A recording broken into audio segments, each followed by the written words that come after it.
Bismillahirrahmanirrahim. Assalamualaikum warahmatullahi wabarakatuh. Alhamdulillahirabbil alamin. Wabihi nasta'in ala umurid dunya waddin. Wassalatu wassalamu ala asyrafil anbiya'i wal mursalin. Nabiyyina Muhammad wa ala alihi wa sahbihi ajmain. Wa man ihtada bihudah wattaba'a atharahu ila yaumiddin. Amma ba'du.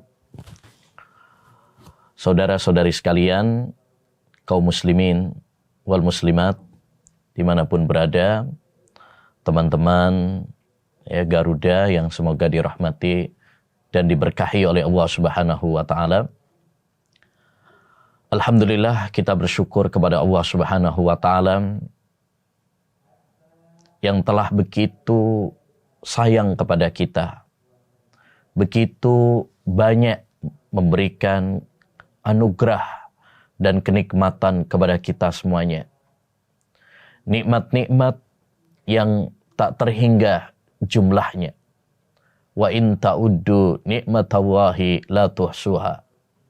Andaikan kalian menghitung nikmat-nikmat Allah, kalian tidak akan sanggup untuk menghitungnya. Dan di antara nikmat Allah Subhanahu wa taala, sampai hari ini kita bisa dipertemukan oleh Allah Subhanahu wa taala dengan bulan mulia, bulan yang penuh dengan berkah, bulan Ramadan. Bulan di mana Allah Subhanahu wa taala membuka pintu-pintu surganya, menutup pintu-pintu nerakanya, membelenggu para setan yang durjana, melipat gandakan pahala. Dan bulan Allah Subhanahu wa taala membuka pintu-pintu maghfirah, ampunannya. Oleh karenanya orang-orang yang merugi adalah orang-orang yang melalaikan, menyia-nyiakan, sehingga dia tidak menggapai ampunan Allah Subhanahu wa taala di bulan yang mulia ini. Raghima anf rajulun adraka syahra Ramadan falam yughfar lah. Sungguh merugi, sungguh celaka orang yang diberi kesempatan oleh Allah Subhanahu wa taala bertemu dengan bulan suci Ramadan, namun dosa-dosanya tidak diampuni oleh Allah Subhanahu wa taala. Maka saya nasihatkan untuk diri saya pribadi dan untuk teman-teman sekalian, selagi Allah Subhanahu wa taala memberikan kesempatan kepada kita untuk bertemu dengan bulan suci Ramadan, mari kita berlomba-lomba, bersemangat, mengumpulkan pundi-pundi pahala, melakukan amal-amal saleh sebanyak-banyaknya, agar kita menjadi orang-orang yang sukses di bulan Ramadan ini. Terutama 5 amalan yang sangat ditekankan di bulan Ramadan. Pertama adalah puasa. Karena ini adalah kewajiban bagi setiap muslim dan muslimah yang baligh, yang berakal dan tidak memiliki udzur. Ya. Jangan sampai kita tidak berpuasa jika kita tidak memiliki udzur. Karena itu adalah dosa besar. Yang kedua adalah qiyamu Ramadan. Ya, menghidupkan malam bulan Ramadan dengan salat tarawih. Ya. Nabi sallallahu alaihi wasallam pernah mengatakan, "Man qama Ramadhana imanan wa ihtisaban, ghufira lahu ma taqaddama min dhanbihi." Siapa yang menghidupkan malam bulan Ramadan, ya, atas dasar iman dan ikhlas mengharapkan pahala dari Allah Subhanahu wa taala, maka akan diampuni dosa-dosanya yang telah lalu. Bahkan Nabi SAW mengatakan, "Man qama ma'al imami hatta yansarif, kutiba lahu qiyamul lailah." Siapa yang sholat malam bersama imam sampai selesai, ya, akan dihitung baginya pahala sholat semalam penuh. Yang ketiga, di antara amalan yang sangat-sangat ditekankan di bulan Ramadan adalah membaca Al-Quran. Karena bulan Ramadan adalah bulan diturunkannya Al-Quran. Syahrul Ramadan alladzi unzila fihi Al-Quran. Bulan Ramadan adalah bulan diturunkan di dalamnya Al-Quran.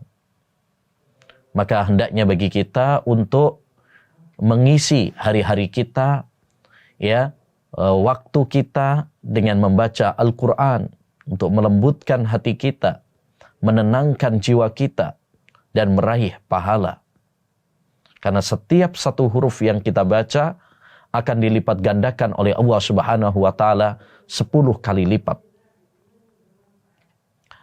Yang keempat di antara amalan yang sangat ditekankan adalah sedekah. Ya, bulan Ramadan adalah bulan kedermawanan, bulan cinta dan kasih sayang. Allah Subhanahu wa Ta'ala begitu cinta dan sayang kepada hambanya, maka begitu juga kita. Hendaknya kita sayang, cinta kepada sesama, terutama saudara-saudara kita yang lemah, para fakir, para miskin, para janda, yang sangat membutuhkan uluran tangan kita. Disebutkan di dalam hadis, kana Rasulullah sallallahu alaihi wasallam ajwadan nas wa kana ajwadu ma yakunu fi Ramadan. Rasulullah adalah orang yang paling dermawan dan lebih dermawan lagi kalau sudah di bulan Ramadan. Maka sisihkan sebagian rizki kita untuk bersedekah di bulan Ramadan ini. Berbagi, ya, dengan sesama, terutama mereka-mereka yang lemah. Dan lebih ditekankan lagi kalau sedekahnya untuk berbuka bagi orang-orang yang berpuasa. Disebutkan di dalam hadis, man fattara sha'iman kana lahu mislu ajris sha'im la yanqusu min ajrihi syai'. Barang siapa yang memberi makan kepada orang yang berpuasa, maka dia akan mendapatkan pahala sebanyak orang yang dia beri. Ya. Dan pahala dia sendiri tidak berkurang sedikit pun. Yang kelima, di antara amalan istimewa di bulan Ramadan yang sangat ditekankan adalah doa. Ya. Mari kita gunakan, mari kita manfaatkan waktu-waktu kita di bulan Ramadan ini untuk banyak berdoa kepada Allah Subhanahu wa Ta'ala. Allah sendiri yang memerintahkan kita untuk berdoa kepadanya. Wa qala rabbukum ud'uni astajib lakum innal ladzina yastakbiruna an ibadati sayadkhuluna jahannama dakhirin. Rabb kalian mengatakan, berdoalah kalian kepadaku, saya akan kabulkan. Sesungguhnya orang-orang yang sombong, nggak mau berdoa kepadaku, sesungguhnya mereka akan masuk neraka Jahannam dalam keadaan yang hina. Bahkan di tengah-tengah ayat puasa, ketika Allah menjelaskan tentang puasa, Allah berfirman, wa idza sa'alaka ibadi anni fa inni qarib ujibu da'watad da'i idza da'an. Apabila para hambaku bertanya tentang aku, maka jawablah, aku sangatlah dekat dengan hambaku. Aku mengabulkan doa-doa hambaku. Jadi, waktu puasa adalah waktu untuk banyak berdoa kepada Allah Subhanahu wa Ta'ala. Maka hendaknya bagi kita untuk memanfaatkan sebaik-baiknya. Terutama saat kita sahur, sepertiga malam terakhir, saat Allah turun ke langit dunia, mengabulkan doa-doa hambanya. Juga saat ketika kita akan buka puasa. Itu adalah sangat ditekankan bagi kita untuk banyak berdoa kepada Allah. Karena doa orang yang berpuasa adalah mustajab. Intinya, sebagai pembukaan ini, kami nasihatkan kepada diri kami pribadi dan kepada para jamaah, teman-teman sekalian, mumpung Allah Subhanahu wa Ta'ala ngasih kesempatan kepada kita bertemu dengan bulan Ramadan, mari kita gunakan sebaik-baiknya kesempatan ini. Karena kita tidak pernah tahu. Bisa jadi ini adalah kesempatan terakhir kita. Bisa jadi ini adalah Ramadan terakhir kita. Bukankah banyak saudara kita, tetangga kita, kerabat kita guru kita, yang tahun lalu bersama kita, namun kini mereka sudah tiada. Maka jangan sia-siakan kesempatan yang telah Allah Subhanahu wa Ta'ala berikan kepada kita semuanya. Mari kita gunakan untuk berlomba-lomba mengumpulkan bekal. Karena kita semuanya pada dasarnya adalah orang-orang yang bepergian menuju kampung akhirat. Kita semuanya adalah orang-orang yang sedang antri menunggu jadwal kematian kita. Hidup di dunia ini hanyalah sementara. Yang kekal dan abadi adalah kelak di akhirat. Kaum muslimin wal muslimat, saudara-saudari sekalian, teman-teman sekalian yang semoga dirahmati oleh Allah Subhanahu wa Ta'ala. Menuntut ilmu adalah kewajiban bagi kita semuanya. Belajar ilmu agama ini adalah kewajiban bagi setiap kita. Nabi SAW mengatakan, talabul ilmi faridatun ala kulli muslim. Menuntut ilmu agama adalah kewajiban bagi setiap muslim. Maka apapun profesi kita, apapun jabatan kita, ya, apapun gelar kita, ketahuilah bahwa kita punya kewajiban belajar ilmu agama. Kenapa? Karena kita adalah hamba Allah Subhanahu wa Ta'ala yang Allah ciptakan untuk sebuah tujuan yang mulia, yaitu bersimpuh dan beribadah kepadanya. Allah Subhanahu wa Ta'ala berfirman dalam surat Adz-Dzariyat ayat 56, "Wa ma khalaqtul jinna wal insa illa liya'budun." Tidaklah saya ciptakan jin dan manusia kecuali agar mereka beribadah kepada saya. Inilah visi misi kita. Kenapa kita ada di panggung dunia ini? Yaitu untuk beribadah kepada Allah Subhanahu wa Ta'ala. Allah menciptakan kita bukan hanya untuk makan, minum, bersenang-senang, berfoya-foya, jalan-jalan, ya, layaknya seperti binatang, tidak. Tapi Allah Subhanahu wa Ta'ala menciptakan kita di dunia ini agar kita mempersiapkan bekal kita untuk setelah kematian kita. Dan itu ibadah kepada Allah Subhanahu wa Ta'ala itu tidak mungkin terwujudkan kecuali dengan ilmu. Kenapa demikian? Karena ibadah kepada Allah Subhanahu wa Ta'ala tidak diterima oleh Allah Subhanahu wa Ta'ala kecuali dengan dua syarat. Yang pertama adalah ikhlas karena Allah Subhanahu wa Ta'ala. Wa ma umiru illa liya'budullaha mukhlisina lahuddin. Tidaklah mereka diperintahkan kecuali memurnikan ibadah hanya kepada Allah Subhanahu wa Ta'ala. Salatnya hanya karena Allah, puasanya hanya karena Allah, hajinya hanya untuk Allah Subhanahu wa Ta'ala, ya. Demikian juga amal-amal ibadah yang lainnya semata-mata karena Allah Subhanahu wa Ta'ala saja, bukan karena yang lainnya. Syarat yang kedua adalah al-ittiba. Beribadah sesuai tuntunan Rasulullah sallallahu alaihi wasallam. Bukan sesuai hawa nafsu, semaunya sendiri.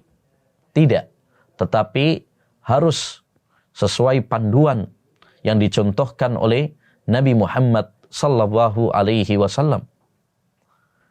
Karena Rasulullah SAW diutus oleh Allah SWT untuk menunjukkan kepada kita jalan menuju surganya. Sehingga kita tidak bisa bikin jalan sendiri. Rasulullah yang tahu. Karena dia yang diutus oleh Allah Subhanahu wa Ta'ala untuk menjelaskan jalan menuju surga kepada kita. Makanya siapapun yang membuat tata cara ibadah, ya, yang tidak ada tuntunannya dari Nabi Muhammad SAW, maka amalannya sia-sia, ditolak oleh Allah Subhanahu wa Ta'ala, tidak diterima oleh Allah Subhanahu wa Ta'ala. Kata Nabi alaihi salatu wassalam, "Man amila amalan laisa alaihi amruna fahuwa raddun." Barang siapa yang mengamalkan suatu amalan ibadah yang tidak ada contohnya dari kami, maka amalan tersebut tertolak. Amalan tersebut tertolak.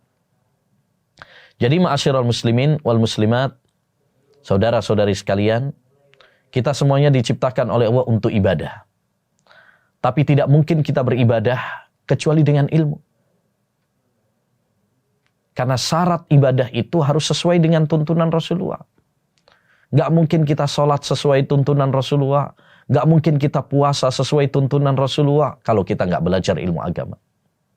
Disinilah kenapa Islam sangat menekankan kepada kita untuk belajar ilmu agama. Bahkan jalan pintas yang mengantarkan kita menuju surga adalah dengan menuntut ilmu agama. Kata Nabi alaihi salatu wassalam, "Man salaka tariqan yaltamisu fihi ilman, sahhalallahu lahu bihi tariqan ilal jannah." Siapa yang menempuh perjalanan dalam rangka menuntut ilmu agama, maka Allah Subhanahu wa taala akan memudahkan baginya jalan menuju surga. Maka saya mengajak kepada teman-teman sekalian, sahabat-sahabat sekalian, ikhwan dan akhwat, ayo kita semangat belajar ilmu agama agar kita bisa beribadah kepada Allah dengan benar. Ya, termasuk tema yang akan kita bahas yaitu tentang fikih pesawat. Ya, ini penting untuk kita dalami, untuk kita pelajari, karena teman-teman tidak lepas dari pesawat, tidak lepas kerjaannya, profesinya bergelut dengan pesawat. Oleh karenanya penting bagi kita untuk memahami masalah ini. Dahulu Al-Imam Al-Bukhari rahimahullah mengatakan, bab al-ilmu qabla al-qawli wal amal. Bab ilmu itu sebelum berucap dan sebelum berbuat. Sebelum kita mengucapkan sesuatu, sebelum kita melakukan sesuatu, maka pelajari terlebih dahulu, ilmui terlebih dahulu. Karena kalau kita beribadah tanpa ilmu, lebih banyak salahnya, lebih banyak menyimpangnya daripada benarnya. Ya. Nah, kalau dulu Umar bin Khattab radhiyallahu an pernah mengatakan kepada para pedagang, la yattajiru fi suqina illa man tafaqqa. Ya, tidak boleh berdagang di pasar kami kecuali orang yang memiliki ilmu. Ya, memiliki ilmu tentang perdagangan, memiliki ilmu tentang bisnis.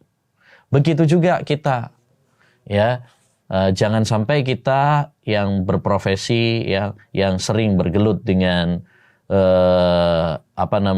pesawat, tentang safar, kemudian kita tidak memiliki ilmu terkait hal ini.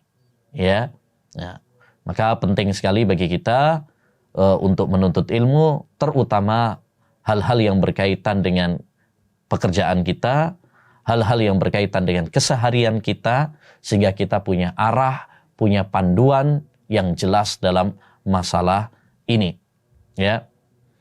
Maka ikhlaskan niat kita, semangat dalam menuntut ilmu, dan jangan lupa berdoa kepada Allah Subhanahu wa taala.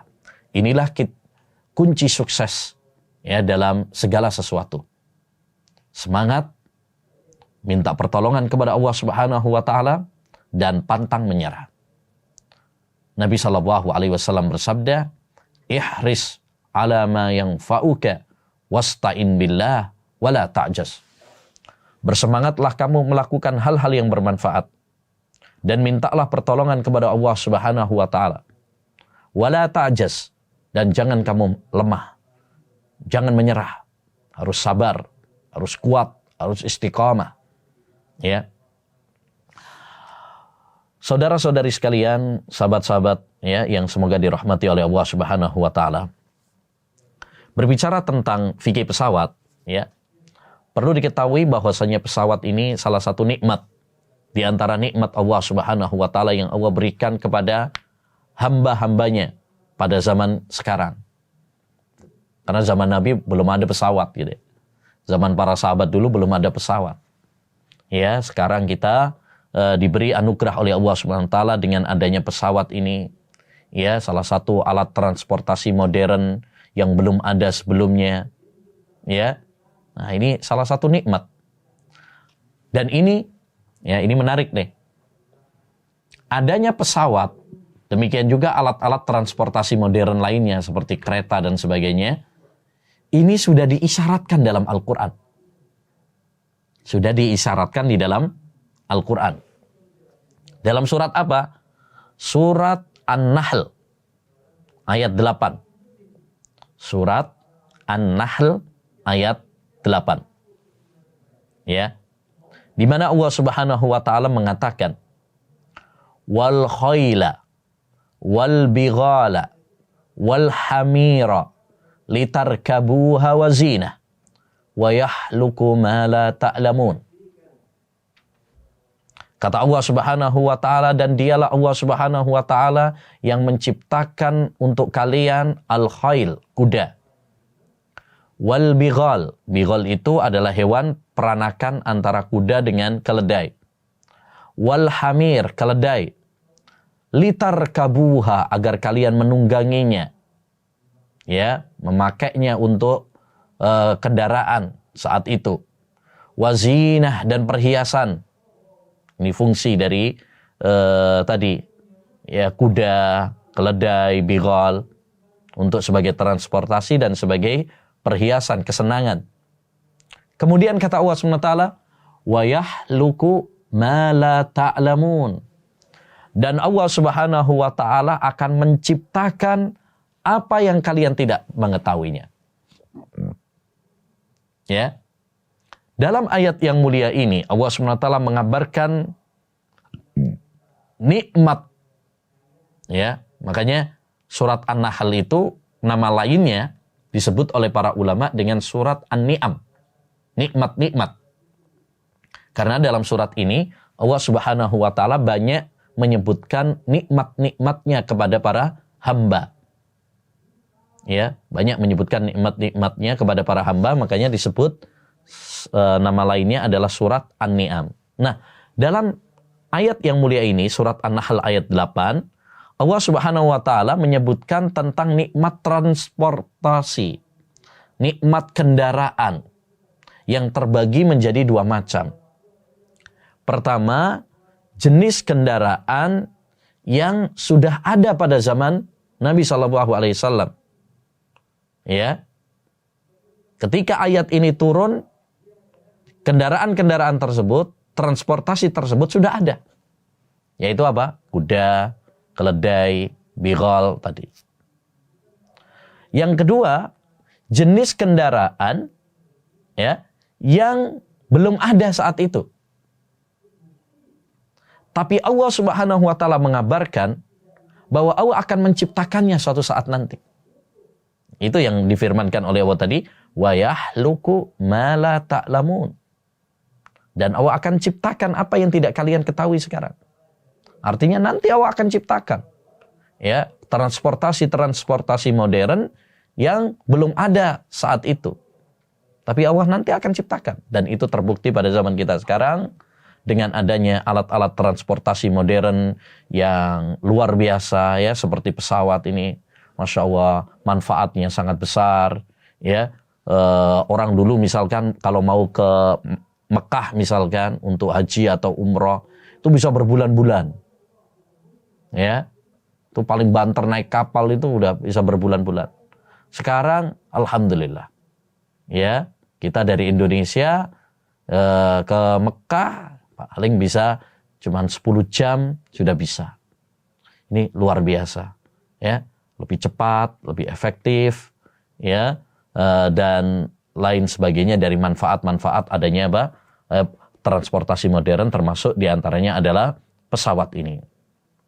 Nah, seiring dengan adanya pesawat terbang ini, tentu ada banyak hukum-hukum agama yang sering ditanyakan oleh seorang muslim dan muslimah ketika menaiki pesawat, terutama ya para teman-teman yang sering naik pesawat ya, atau profesinya ya sebagai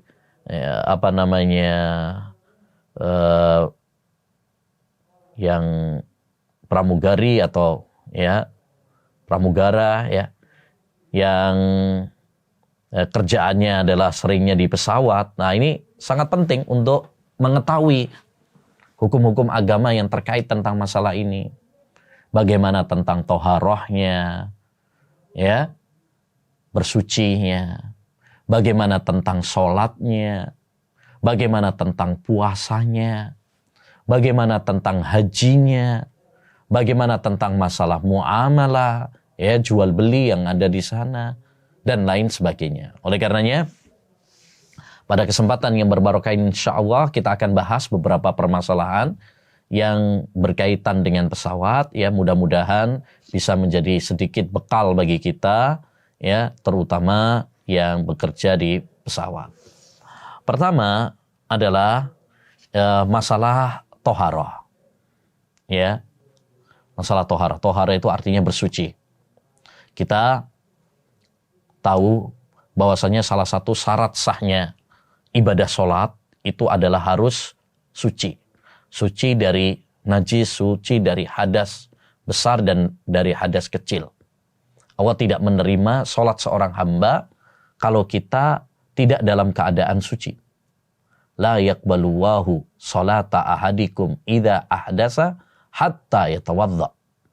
Kata Nabi SAW, Allah tidak menerima sholat seorang hamba, baik sholat wajib maupun sholat sunnah, apabila dia hadas sampai dia berwudu. Ya, oleh karenanya hukum asalnya orang ya harus berwudu. Hukum asalnya demikian.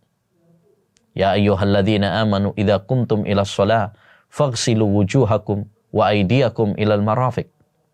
Wa berfirman dalam surat Al-Maidah, wahai orang-orang yang beriman, apabila kalian hendak sholat, maka ya basuhlah wajah kalian dan tangan kalian hingga ke siku. Jadi hukum asalnya wajib berwudu. Tapi kalau memang tidak memungkinkan untuk berwudu, misalkan tidak ada airnya, atau ya bisa membahayakan ya pesawat, misalkan kalau misalkan seluruh penumpang misalkan pakai air semuanya, ya mungkin nggak cukup, atau misalkan bisa membahayakan pesawat jika menggunakannya, maka dalam kondisi tersebut ya boleh untuk tayammum, boleh untuk tayammum. Alhamdulillah, agama Islam ini agama yang mudah. Inna hadzal dina yusrun, kata Nabi. Sesungguhnya agama Islam ini agama yang mudah. Yuridullahu bikumul yusra wala yuridu bikumul usra. Allah menginginkan kemudahan bagi kalian. Allah tidak menginginkan kesulitan untuk kalian. Ya, Allah sangat sayang sama hambanya. Allah sangat mempermudah untuk hambanya. Kalau kita nggak bisa berwudu, boleh dengan tayamum. Sebagaimana kata Allah Subhanahu wa taala dalam surat An-Nisa ayat 43. Wa in kuntum mardha aw ala safarin aw jaa ahadun minkum minal ghaid aw lamastumun nisa falam tajidu ma'an fatayammamu sa'idan thayyiba famsahu biwujuhikum wa aydikum. Ya, kata Allah Subhanahu wa taala, jika kalian sakit ya sehingga keberatan untuk memakai air untuk berwudu, ya, atau sedang dalam safar. Nah, orang kalau naik pesawat biasanya safar ya. Atau ya kalian melakukan hubungan intim ya dengan istri, lalu tidak mendapati air, nggak ada air. Ya, selagi ada air maka hukum asalnya diusahakan dengan ya air terlebih dahulu. Tapi kalau memang tidak ada air, ya, memang tidak ada air atau tidak mampu menggunakan air atau membahayakan kalau pakai air, maka bertayamumlah, ya, dengan tanah yang suci, kemudian basuhlah mukamu dan wajahmu. Ya, ini keringanan dari Allah SWT. Ya, maka seorang boleh untuk tayammum kalau memang tidak memungkinkan untuk berwudu. Nabi SAW bersabda, "As-sa'idut tayyib tahurul muslim wa illam yajidil ma'a asyra sinin." Ya, tanah yang suci itu adalah alat suci bagi seorang muslim. Ya, walaupun dia tidak mendapati air selama 10 tahun. Nah, ini kemudahan dari Allah SWT. Kewajiban bagi kita adalah bersyukur kepada Allah Subhanahu wa taala. Jadi intinya orang yang naik pesawat, kalau dia bisa berwudu, alhamdulillah. Ya. Kalau mungkin cuma sedikit gitu ya, mungkin bisa ya. Tapi kalau banyak ya, seluruh penumpang itu memang bisa membahayakan. Ya, maka boleh untuk bertayamum. Kalau memang tidak memungkinkan, boleh untuk bertayamum. Cara tayamum mudah. Ya, tepukkan tangan kita ke tanah, kemudian ya tiup, baru kemudian usapkan ke wajah sekali, kemudian ya usapkan pada pergelangan telapak tangan kita. Ya, nah begini. Sekali-sekali.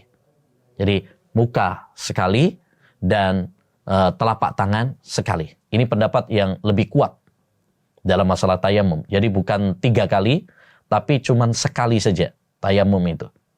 Ya, tayamum itu cuman sekali saja, sekali tepukan. Dan telapak tangan, nggak sampai seperti wudu sampai siku-siku, tidak.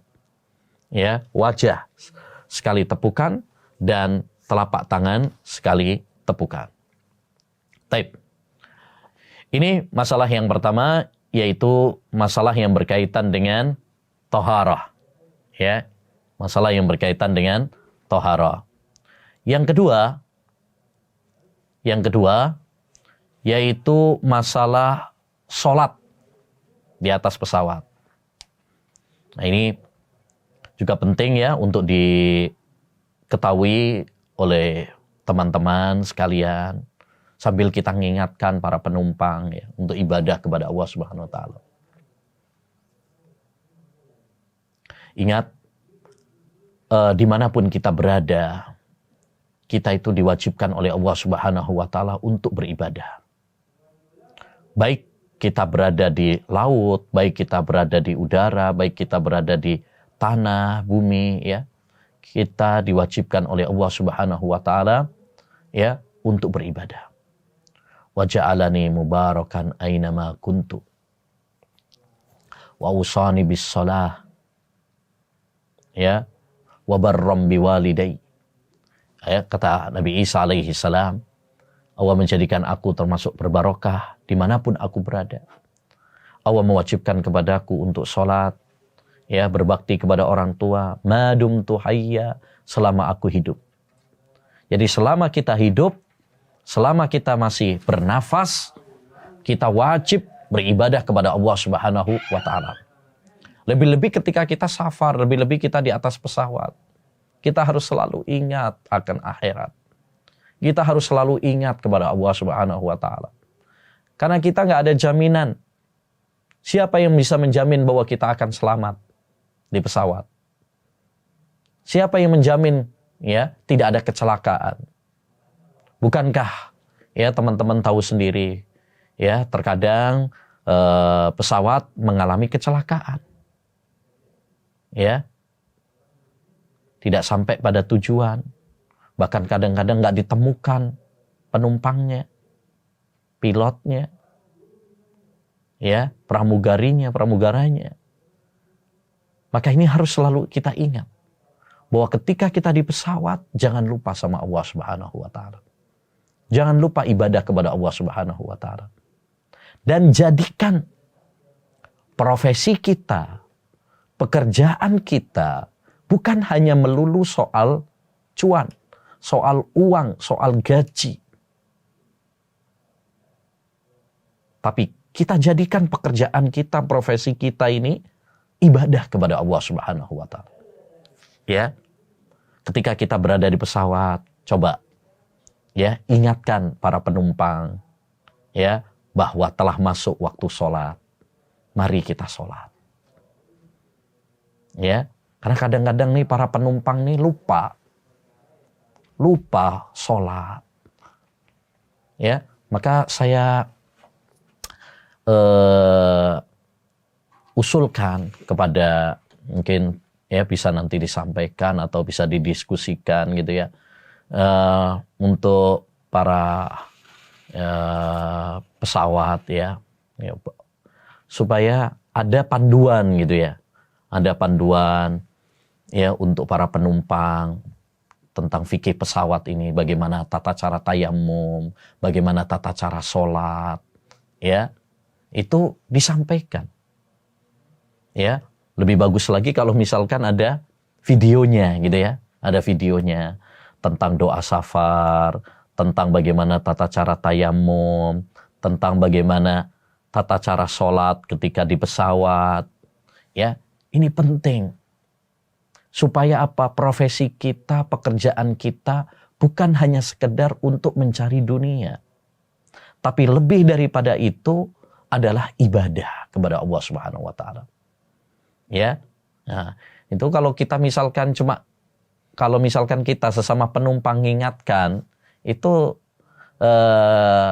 ya kurang didengar, ya kurang didengar. Tapi kalau misalkan itu dari pesawat, ada pengumumannya, apalagi ada panduannya, Masya Allah, ya itu akan lebih didengar, dan insya Allah ini akan menjadi pahala yang mengalir bagi teman-teman yang bekerja di maskapai ya. Jadi salah satu hal yang penting juga adalah sholat. Jangan lupakan sholat. Karena ini ibadah yang sangat-sangat ditekankan dalam agama. 100 kali Allah menyebutkan sholat di dalam Al-Quran. Bahkan Allah mewajibkan sholat ini langsung kepada Nabi Muhammad SAW di atas langit tanpa perantara Jibril. Menunjukkan kepada kita betapa pentingnya masalah sholat ini. Ya, kita lihat sekarang banyak orang yang lalai dari sholat, nggak sholat. Para penumpang banyak yang lalai, ya banyak yang tidur, banyak yang ngobrol sendiri. Ya, maka kita ingatkan untuk sholat.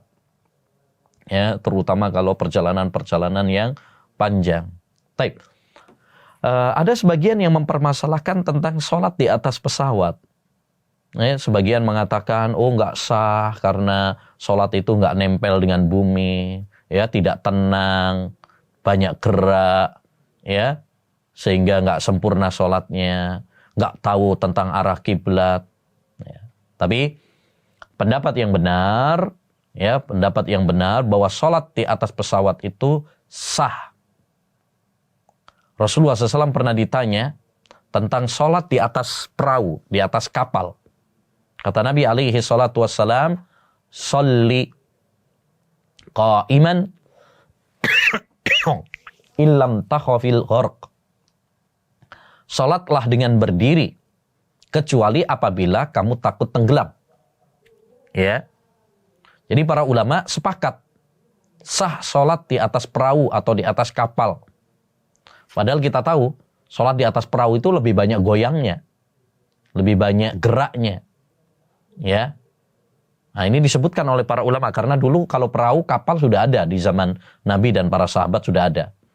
Ya, nah kata para ulama, kalau sholat di atas perahu, di atas kapal saja, dibolehkan oleh Nabi SAW, ya, lebih-lebih dengan pesawat. Ya, makanya ada sebuah buku yang ditulis oleh Syekh Muhammad bin Mukhtar As-Shinkiti rahimahullahu ta'ala. Judulnya Al-Ijabah As-Sadirah fi Sihhatis Salati ala Ta'irah. Jawaban tentang sahnya sholat di atas pesawat. Ya. Dalam buku tersebut beliau mengatakan bahwa kalau Al-Quran dan hadis serta ijma, kesepakatan para ulama menunjukkan sahnya sholat di atas kapal, maka nggak ada perbedaan antara sholat di atas kapal ya dengan sholat di atas pesawat. Karena sama-sama kendaraan yang berjalan. Ya. Bahkan sholat di atas pesawat itu bisa lebih tenang, lebih mudah daripada di atas perahu atau kapal. Kalau kapal atau mungkin apalagi kalau ada ombaknya, wah, itu lebih banyak goyangnya. Jadi pendapat yang benar, sah sholat di atas pesawat. Ya. Taib. Lantas bagaimana tata cara sholat di atas pesawat? Nah, pertama, kalau sholat sunnah ya, boleh melakukan sholat di tempat duduknya bagaimanapun arah pesawat. Ya, bagaimanapun arah pesawat. Jadi nggak harus ke arah kiblat gitu. Kalau sholat sunnah. Taib. Hanya nanti ketika sujud, dia lebih menundukkan kepalanya daripada ruku. Jadi kalau rukunya begini aja, kalau sujudnya lebih ke bawah, ya lebih ke bawah. Yang kedua, apabila sholatnya adalah sholat wajib, maka perlu diketahui teman-teman ya, bahwa sholat wajib pada dasarnya tidak boleh dilakukan di atas kendaraan. Pada dasarnya. Ya, sholat wajib itu tidak boleh di atas kendaraan. Selagi bisa. Oleh karenanya, kalau kita mau misalkan bepergian, ya mau bepergian, dan kita sudah tahu jadwal penerbangannya, maka siasati dengan, kalau safar gitu kan ada jamak qashar.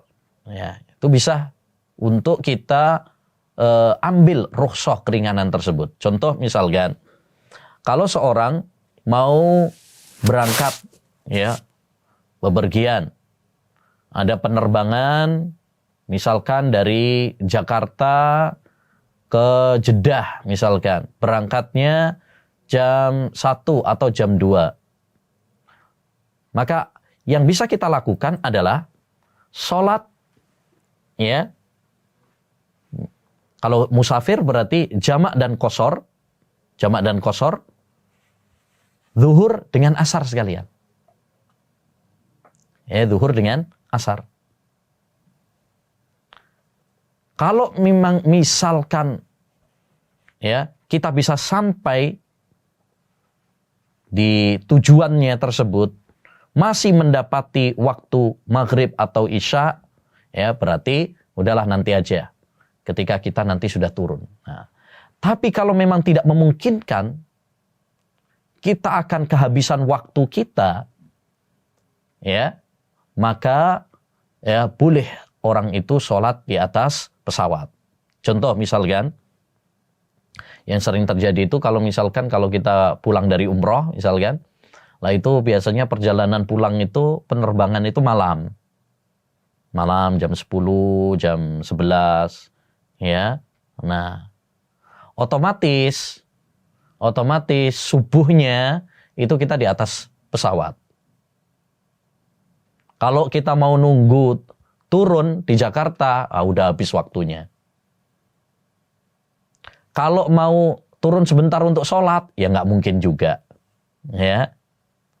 Mau turun dulu sebentar, kan nggak mungkin juga. Jadi mau nggak mau akhirnya pas sholat subuh kita berada di atas pesawat. Dalam kondisi seperti ini boleh kita ya sholatnya di atas pesawat walaupun itu sholat wajib karena memang darurat. Memang darurat.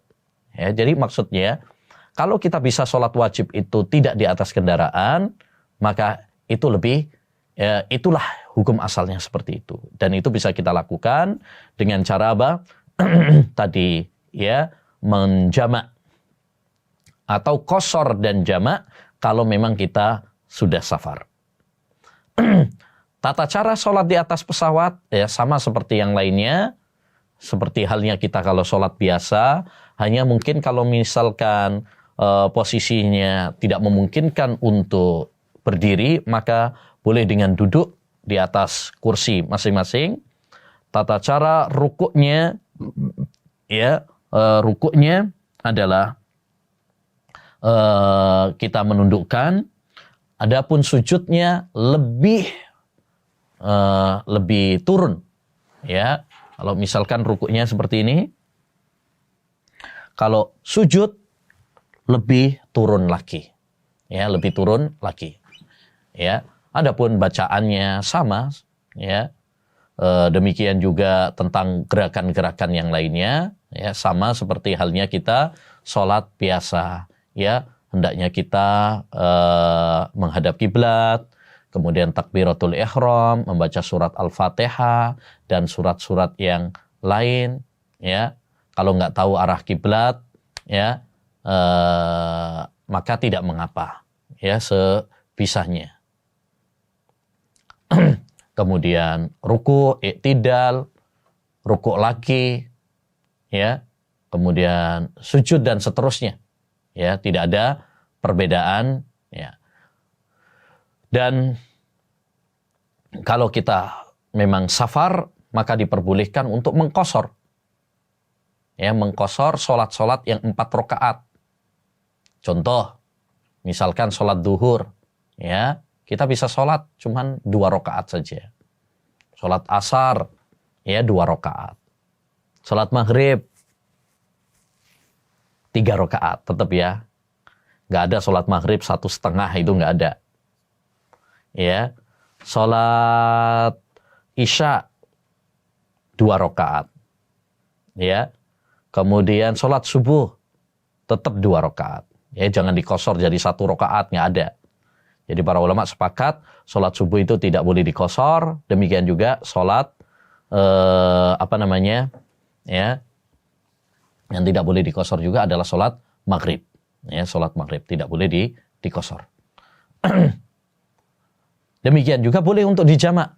Kalau memang ada hajah, kebutuhan. Misalkan duhur dengan asar dalam satu waktu. Baik waktu duhur maupun waktu asar. Atau maghrib dengan isya. Dilakukan di waktu maghrib atau dilakukan di waktu isya. Itu namanya jamak. Ya, menggabung 2 sholat dalam satu waktu. Semua itu adalah rukhsah yang Allah Subhanahu wa taala berikan kepada kita. Taib, yang ketiga, masalah yang ketiga adalah masalah puasa. Ya, puasa, ya, seperti puasa Ramadan yang kita sekarang berada di dalamnya. Ya. Bagi orang yang berada di atas pesawat, tidak lepas dari 2 kondisi. Kondisi yang pertama, ketika waktu fajar dan berbuka puasa, ya, dia sedang puasa pergi jauh dengan naik pesawat, ya, tidak boleh makan dan minum kalau sudah melihat fajar dari luar pesawat. Jadi kalau dia sudah bisa melihat fajar shadiq, demikian juga apabila dia melihat tenggelamnya matahari, maka hendaknya dia berbuka. Jangan berpatokan dengan jadwal. Ya, kalau dia sudah bisa melihat langsung, karena patokan utamanya, ya, hukum asalnya, patokan waktu itu adalah dengan melihat fajar shadiq. Demikian juga ketika seorang, ya, melihat tenggelamnya matahari. Jadi kalau dia melihat fajar shadiq dan dia melihat tenggelamnya matahari, ya, itulah yang menjadi patokan dia. Jangan melihat kepada jadwal. Karena jadwal bisa saja mungkin berbeda dengan kenyataan. Yang dijadikan patokan adalah kenyataan. Itu maksudnya. Ya. Kecuali kalau dia tidak bisa melihat, mungkin karena mendung, ya, maka tidak mengapa dia menggunakan, ya, jadwal waktu, ya, sholat ya, atau waktu jadwal ya berbuka di negara yang dia lalui tersebut. Taib. Kalau misalkan ada orang yang sudah berbuka puasa, kemudian dia terbang, ternyata mendapati mataharinya belum tenggelam, ya, itu bisa aja ya. Kita misalkan di Indonesia buka puasa, terus kita terbang mungkin ke arah misalkan Saudi gitu ya, itu mungkin nanti akan mendapati mataharinya belum tenggelam karena ada selisih waktu sekitar 4 jam. Apakah sah puasanya? Sah. Ya, karena dia berbuka dengan waktu yang sudah tepat. Ketika dia berbuka memang sudah tenggelam matahari. Nabi SAW mengatakan, "Idza aqbala al-lailu min hahuna wa adbara an-naharu min hahuna wa gharabatis syams faqad aftara as-shaim." Apabila malam telah tiba, maksudnya sudah tenggelam matahari ya, dan telah hilang siang ya, telah tenggelam matahari, maka waktunya orang untuk berbuka puasa. Taib. Kalau sebaliknya, kalau pesawatnya telah terbang sebelum masuk waktu, ya, sebelum masuk waktu berbuka puasa, lalu siang harinya panjang, ya, maka dia mengikuti waktu berbukanya ini mengikuti waktu tenggelamnya matahari. Ya. Jadi bisa jadi lebih lama. Misalkan kalau kita dari Jakarta ya, belum maghrib gitu ya, belum maghrib. Kita berangkat ya, siang kita berangkat misalkan ke arah Saudi misalkan. Itu selisihnya lebih lama. Bisa nambah 4 jam. Ya. Kita tidak boleh berbuka sampai betul-betul ya telah tenggelam matahari. Ya. Nah, jangan kemudian pakai waktu Indonesia. Oh, ini di Indonesia sudah berbuka ini, nggak bisa. Karena yang menjadi patokan adalah keberadaan kita sekarang di mana. Ya, keberadaan kita di mana. Taib. Masalah yang keempat adalah masalah miqat manasik umroh atau haji. Ya. Miqat artinya batasan ya, tempat kita memulai untuk ihram. Ya, ihram untuk manasik haji atau umrah. Dan ini ada 2 miqat itu, miqat zamani, miqat waktu, yaitu kalau untuk haji itu Syawal, Dzulqa'dah dan Dzulhijjah. Dan miqat makani, miqat batas tempat. Dan ini sudah ditentukan oleh Nabi SAW dalam hadis Bukhari dan Muslim. Ya, yaitu Dzulkhulaifah untuk penduduk Madinah atau yang datang dari Madinah, Juhfa untuk penduduk Syam. Syam itu mencakup Suriah, Palestina, Lebanon, ya, Yordania. Kemudian Qarnul Manazil itu penduduk Najd, ya, daerah Riyadh, Qasim. Kemudian Yalamlam itu untuk penduduk Yaman. Tidak boleh melalui atau melewati ya miqat-miqat tersebut ya, sedangkan dia menginginkan untuk umrah atau haji, lalu dia tidak berihram. Ini nggak boleh. Oleh karenanya, walaupun dia menaiki pesawat, kalau melewati miqat tersebut dan dia menginginkan untuk umrah dan haji, ya, maka dia harus ihram.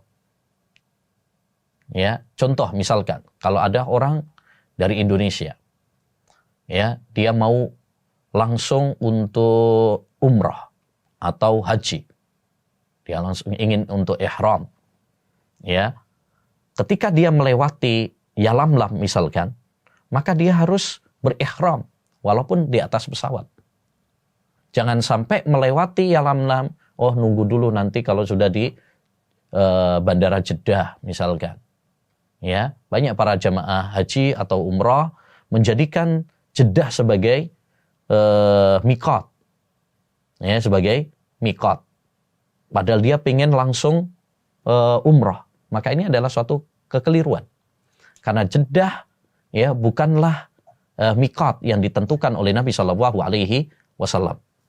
Ya, Jeddah sudah ada pada zaman Nabi Sallallahu Alaihi Wasallam, tapi tidak dijadikan sebagai mikot. Ya. Kemudian juga kaidah yang populer di kalangan ahli fikih juga bahwa udara itu mengikuti bumi. Jadi walaupun kita di atas pesawat, ya kita mengikuti ya hukum mikot yang ada. Kecuali kalau seorang ketika melewati mikot tersebut, dia nggak ada keinginan untuk ihram terlebih dahulu. Misalkan sebagian para jemaah haji, dia misalkan melewati Yalamlam, tapi dia nggak pengen untuk ihram terlebih dahulu. Dia pengen ke Madinah terlebih dahulu. Jadi walaupun dia nanti melewati Jeddah, nggak ada masalah.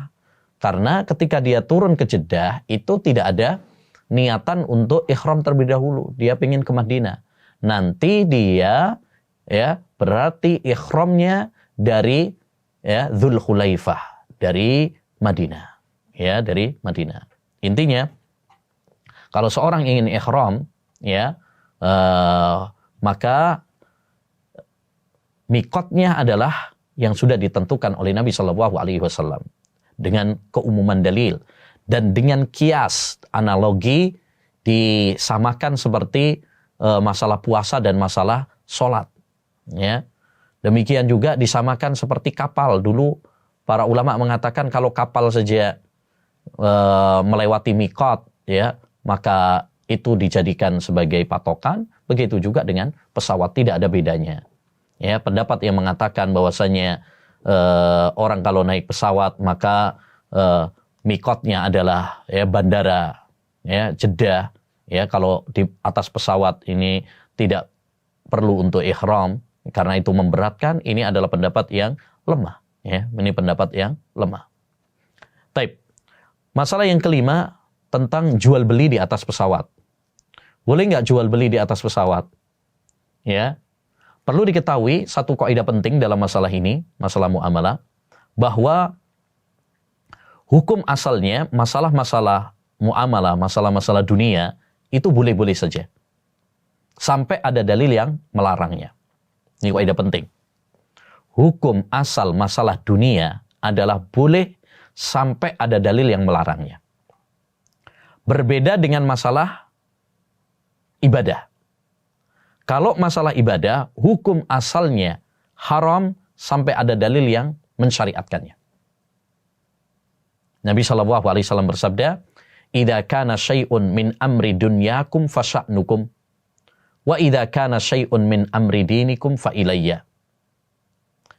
Kalau untuk urusan dunia kalian, terserah kalian. Karena hukum asalnya boleh. Ya. Tapi kalau untuk urusan ibadah, maka harus mengikuti petunjuk saya. Ya. Karena jual beli di atas pesawat itu adalah termasuk masalah dunia, berarti hukum asalnya adalah boleh. Jadi kalau biasanya ada dari maskapai misalkan menjual ya makanan atau menjual barang di atas pesawat, boleh. Secara hukum boleh-boleh saja. Selama ya yang dijual adalah ya atau yang disuguhkan, yang disajikan adalah barang-barang yang ya, tidak melanggar syariat. Adapun jika yang dijual belikan adalah barang-barang yang haram seperti misalkan khamr ya atau misalkan babi ya dan lain sebagainya, maka ini adalah tidak diperbolehkan, baik di atas pesawat, baik di atas kapal, maupun yang lainnya. Tapi masalah yang lain, yaitu masalah pembajakan pesawat. Ya, masalah pembajakan pesawat. Pembajakan pesawat ya, termasuk tindak kriminal. Ya, dan termasuk aksi terorisme. Dan semua bentuk terorisme ya, adalah pelanggaran terhadap syariat. Nabi SAW mengatakan, La yahillu li muslimin an yurawwi'a akhah. Tidak halal bagi seorang muslim untuk memberikan rasa takut kepada saudaranya.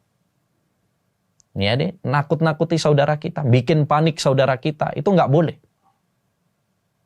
Ya, makanya dalam undang-undang juga kan kita tahu bercanda dengan bom misalkan di atas pesawat, ya, padahal guyonan, padahal bercanda, itu nggak boleh karena bikin takut. Ya, segala sesuatu yang bikin panik, takut saudara kita dilarang walaupun bercanda. Nabi mengatakan man asyara ila akhihi bihadidatin la'anat sahal malaika. Ya, siapa yang menodongkan senjata kepada saudaranya, maka malaikat akan melaknatnya. Itu baru menodongkan. Apalagi kalau beneran, maka nggak boleh. Segala bentuk kriminal, ya, tindakan radikalisme, terorisme, ya, seperti pembajakan pesawat, maka ini hukumnya haram dan tidak ada kaitannya sedikit pun dengan agama Islam.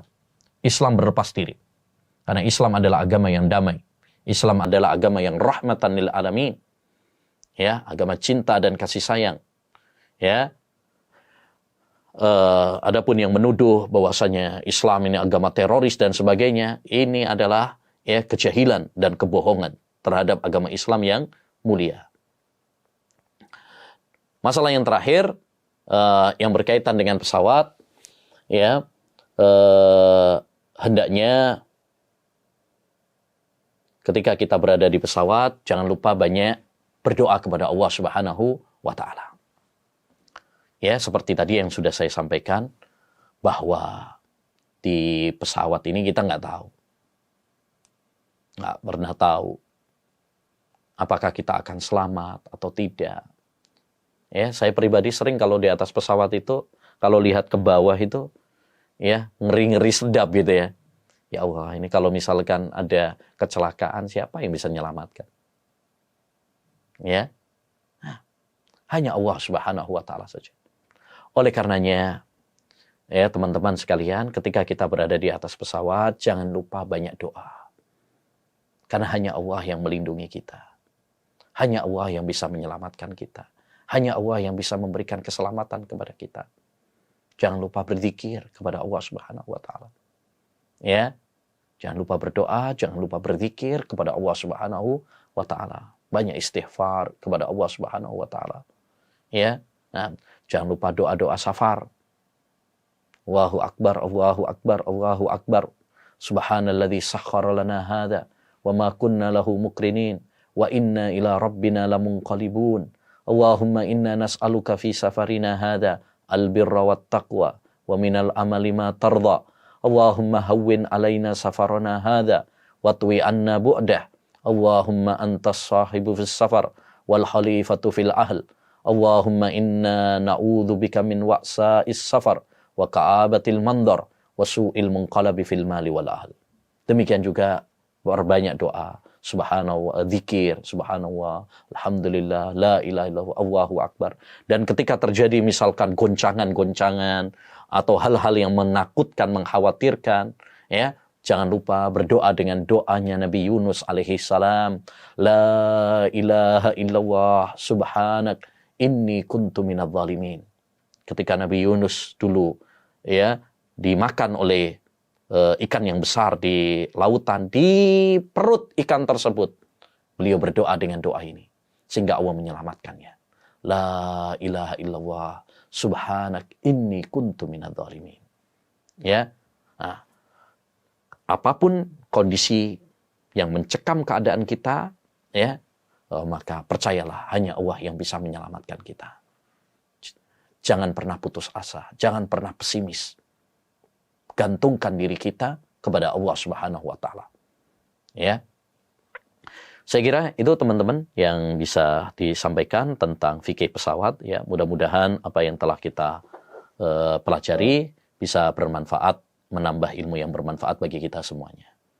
Barangkali ada mungkin pertanyaan-pertanyaan seputar masalah safar atau seputar masalah pesawat, ya, kami persilahkan.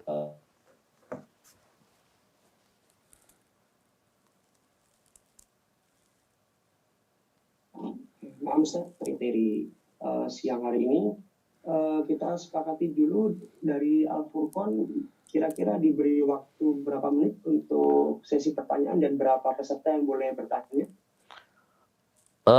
Paling lama 15 menit ya. Ya. Siap, Ustaz. Persiapan duhur. Bagi para audiens yang sudah siap dengan pertanyaannya, dimohon untuk klik menu raise hand agar kita sortir yang sekiranya bisa disalurkan kepada Ustaz. Ya, dari Ukti Vinosia Dewantara atau Akhi Vinosia Dewantara, dipersilakan untuk unmute dan menyalakan kamera jika berkenan.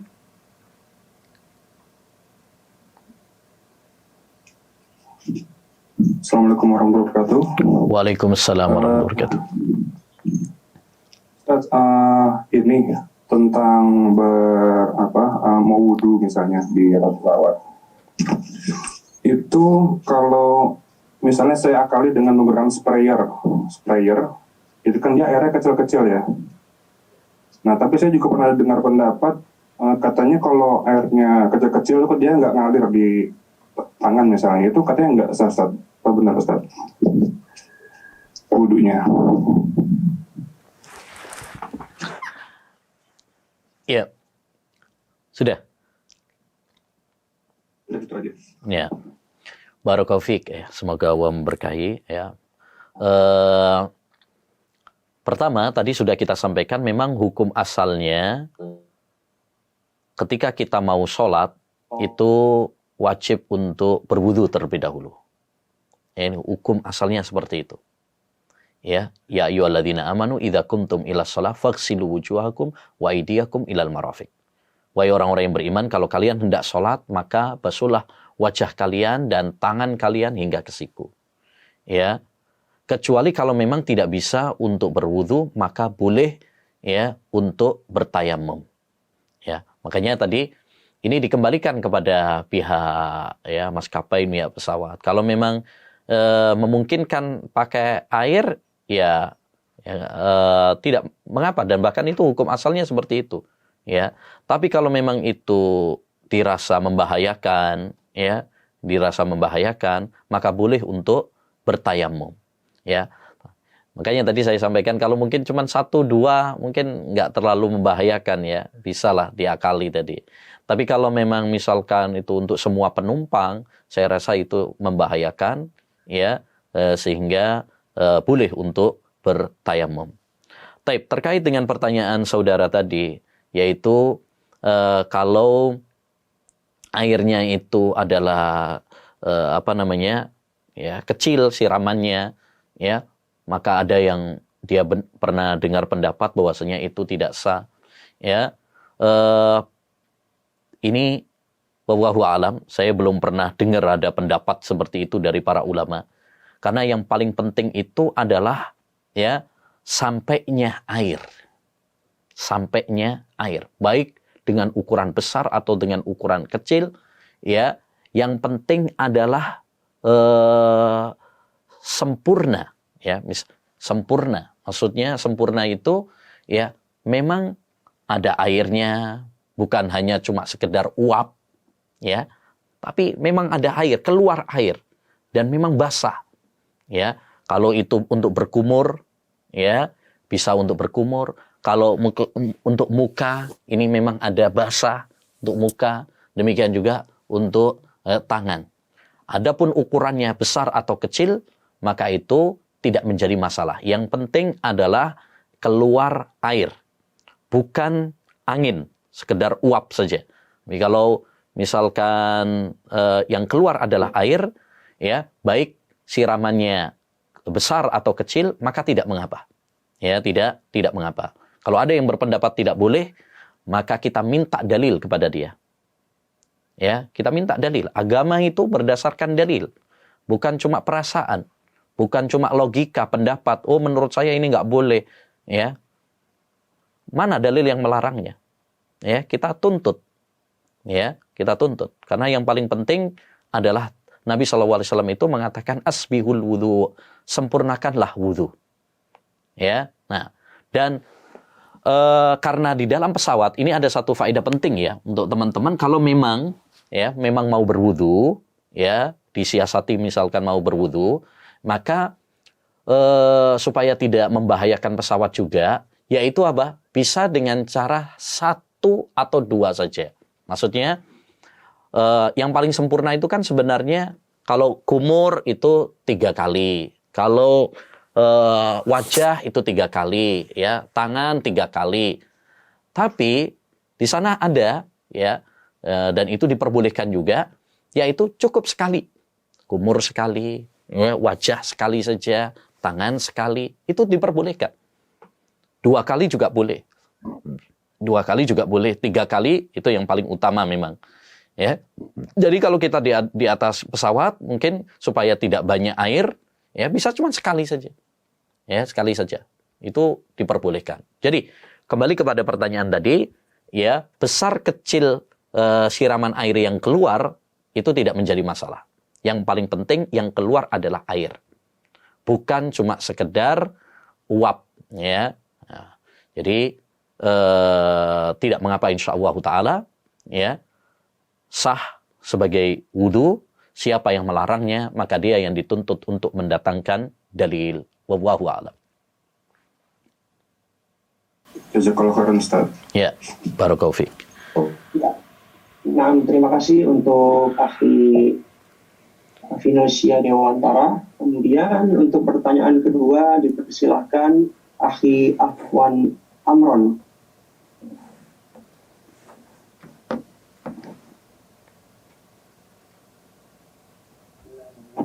Assalamualaikum warahmatullahi wabarakatuh. Waalaikumsalam warahmatullahi wabarakatuh. Terima kasih Ustaz. Ane izin ada 2 pertanyaan Ustaz.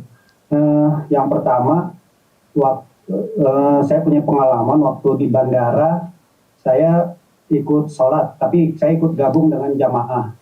Jadi posisinya saya makmum, terus ikut jamaah. Ternyata waktu itu saya niatnya di awal mau ikut jamaah qashar untuk zuhur 2 rakaat, baru nanti lanjut lagi 2 rakaat untuk Asar. asar. Ya. Nah, tapi ternyata setelah selesai sholat itu, kebetulan saya lagi sholat, kedengeran bahwa ternyata mereka itu sudah qashar untuk sholat asarnya, Ustaz. Tapi saya padahal waktu itu niatnya untuk zuhur. Apakah saya harus mengulang kembali sholat saya atau tidak? Itu yang pertama, Ustaz. Yang kedua, ketika saya kebetulan profesi saya sebagai auditor dan waktunya bisa 4 hari atau 5 hari di luar kota, Ustaz. Nah, status safar saya ketika saya pernah baca ada ketika lewat 3 hari itu statusnya sudah bukan safar lagi. Tapi saya juga pernah baca selama tidak ada niatan untuk mukim, tetap statusnya itu sebagai safar, Ustaz. Mohon pencerahannya, Ustaz. Apakah tetap statusnya saya ini walaupun lewat 3 hari statusnya safar dan saya bisa bisa melakukan jamak dan qashar? Mohon pencerahannya. Jazakallahu khair. Assalamualaikum warahmatullahi wabarakatuh. Waalaikumsalam warahmatullahi wabarakatuh. Ya, ada 2 pertanyaan. Tadi pertanyaan yang pertama tentang perbedaan niat, ya, ketika antara imam dengan makmum. Apakah itu tidak bermasalah? Ya, jawabannya tidak masalah. Jadi imamnya misalkan niatnya qashar sholat asar, kita niatnya sholat duhur, tidak mengapa. Perbedaan niat tidak mempengaruhi keabsahan sholat. Dalil tentang masalah ini adalah Rasulullah Shallallahu Alaihi Wasallam, ya, pernah mengizinkan kepada sahabatnya yaitu Mu'ad bin Jabal, dia sholat bersama Nabi Shallallahu Alaihi Wasallam, ya, sholat wajib bersama Nabi SAW. Kemudian dia pulang, mengimami kaumnya. Berarti apa? Berarti Mu'ad bin Jabal, ya, dia sholatnya sholat sunnah. Karena dia sudah sholat wajib bersama Nabi. Dia berarti sholat sunnah. Makmumnya niatnya sholat wajib. Tapi itu, ya, diizinkan oleh Nabi SAW. Artinya Rasulullah tidak mengingkarinya. Rasulullah SAW tidak mengingkarinya. Demikian juga ketika ada saat Nabi sallallahu alaihi wasallam saat haji, pernah Rasulullah sallallahu alaihi wasallam itu sholat subuh. Sholat subuh. Kemudian beliau melihat ada 2 orang yang nggak sholat. Ditegur sama Nabi. Kenapa kalian nggak ikut sholat bersama kami? Kata orangnya, oh kami sudah sholat wahai Nabi. Ya, kata Nabi, kalau kalian sudah sholat, kemudian mendapati jamaah, maka ikutlah. Ya, ikutlah lagi sholat. Karena itu akan terhitung bagi kalian apa?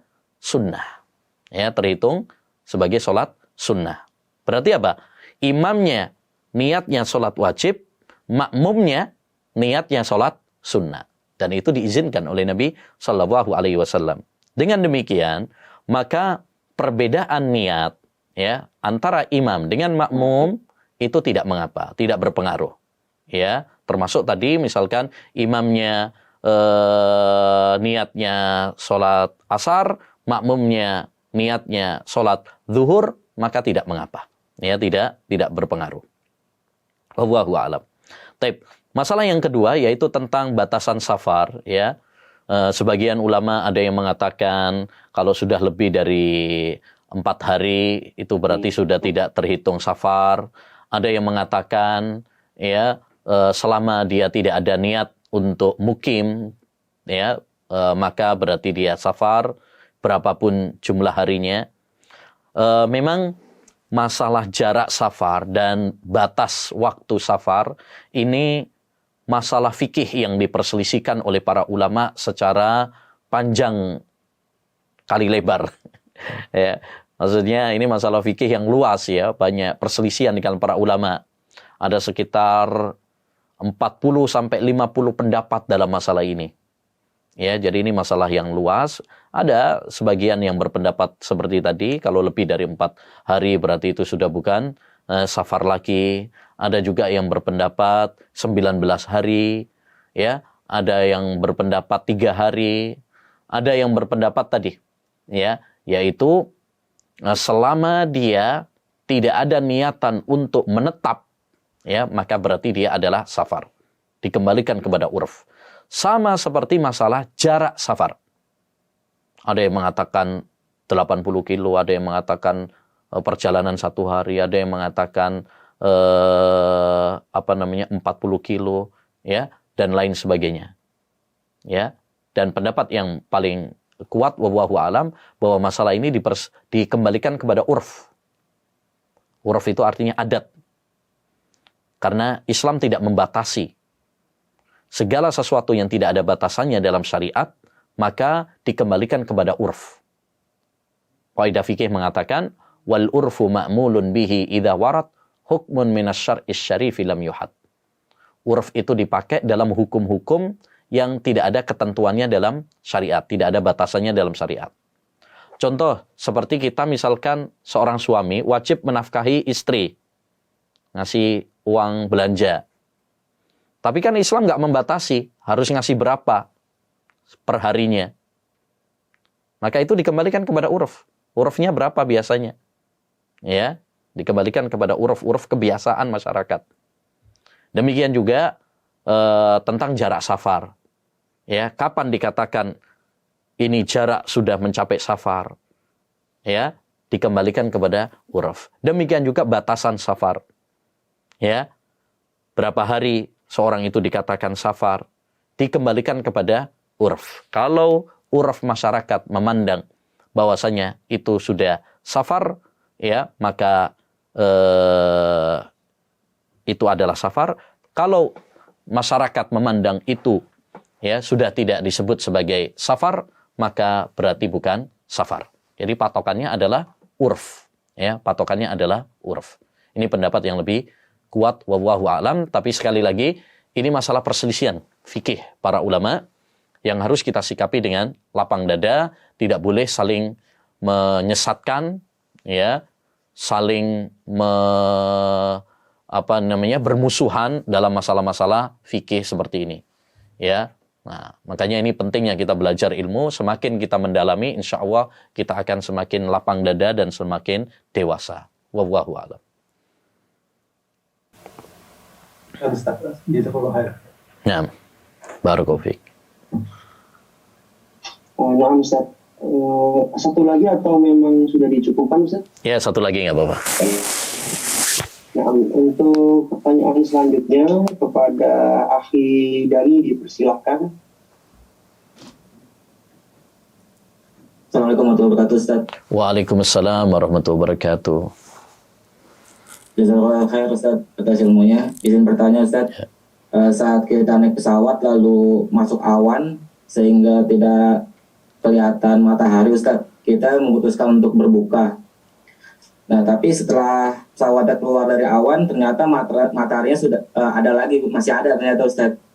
Nah, itu apakah puasa kita sah? Dan kalau misalnya mataharinya masih ada, apa kita lanjut puasa lagi atau udah boleh makan minum, Ustaz? Syukran, Ustaz. Ya,